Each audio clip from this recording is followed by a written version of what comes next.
Bonjour à toutes et à tous. Aujourd'hui, je vais vous parler de comment gérer votre boîte mail. Alors, on est tous des fois totalement inondés de mails, donc je vais vous donner quelques astuces qui vous permettront de gagner du temps.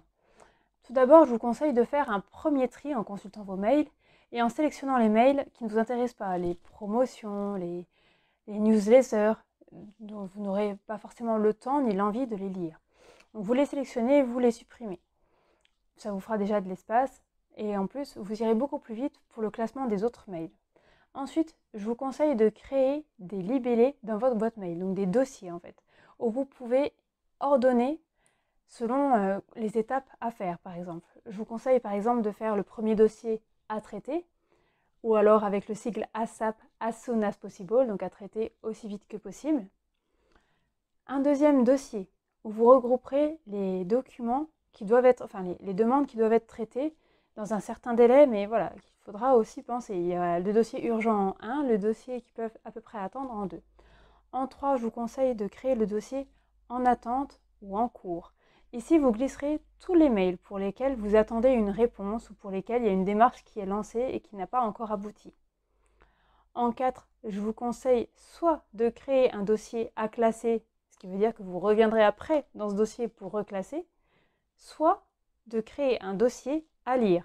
Par exemple, pour les newsletters ou vraiment des choses qui peuvent attendre ou c'est juste de la documentation du plus en fait dans votre planning et dans votre organisation.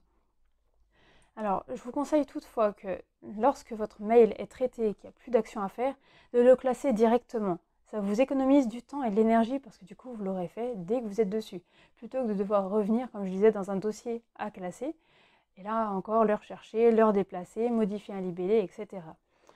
Alors, il est aussi recommandé en théorie de supprimer le mail lorsqu'il est traité pour libérer de l'espace. Toutefois, j'invite à la vigilance quand on a besoin de retrouver une information, une date, quelque chose. Je pense qu'avec les boîtes mail qu'on a aujourd'hui, on peut stocker un nombre assez important en fait, de documents et de mails, et ça me paraît quand même assez utile dans le monde professionnel ou personnel de pouvoir accéder à ces documents.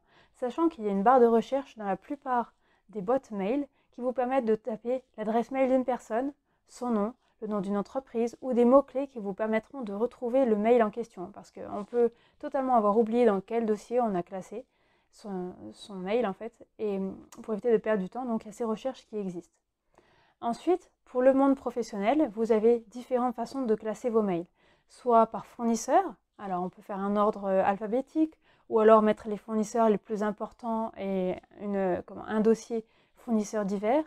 Par client aussi, ça s'applique de la même façon, donc par ordre alphabétique, les plus gros, ou un groupement de lettres, ou encore une fois le dossier divers. Ça peut être par rapport à des thématiques. Est-ce que ça concerne par exemple de la formation? Est-ce que ça concerne du secrétariat? De l'aspect budgétaire, banque, finance, des démarches administratives auprès d'organismes, donc un dossier administration par exemple, quand il s'agit par exemple de liens avec la chambre des métiers, de la préfecture, quand on a des démarches personnelles ou professionnelles. Je vous invite d'abord donc à poser sur une feuille tous les thèmes ou les dossiers les plus importants qui vous seraient utiles et ensuite à les créer et à glisser ensuite vos mails dedans. Alors, je vous conseille de mettre ça en place dès que possible, donc dans l'idéal dès la création de votre boîte mail, mais j'imagine que vous en avez déjà une depuis un moment. Et soit de le faire d'une fois en mode très intensif, soit de le faire au fur et à mesure et vous verrez que petit à petit ce sera épuré et vous vous retrouverez beaucoup plus facilement dans votre boîte mail. Dans l'idéal, il faudrait qu'elle soit vide et que tous vos mails soient traités par dossier pour savoir où est-ce que vous en êtes et ce qui reste à faire. Mais bon, voilà, c'est à tempérer selon votre activité. J'espère que ces conseils vous sont utiles. Si vous avez d'autres méthodes, vous pouvez les partager, ce sera un plaisir d'échanger. Si vous avez des questions aussi, vous pouvez les poser et je pourrai vous répondre ou faire une prochaine vidéo. Je vous souhaite une très belle journée. À bientôt.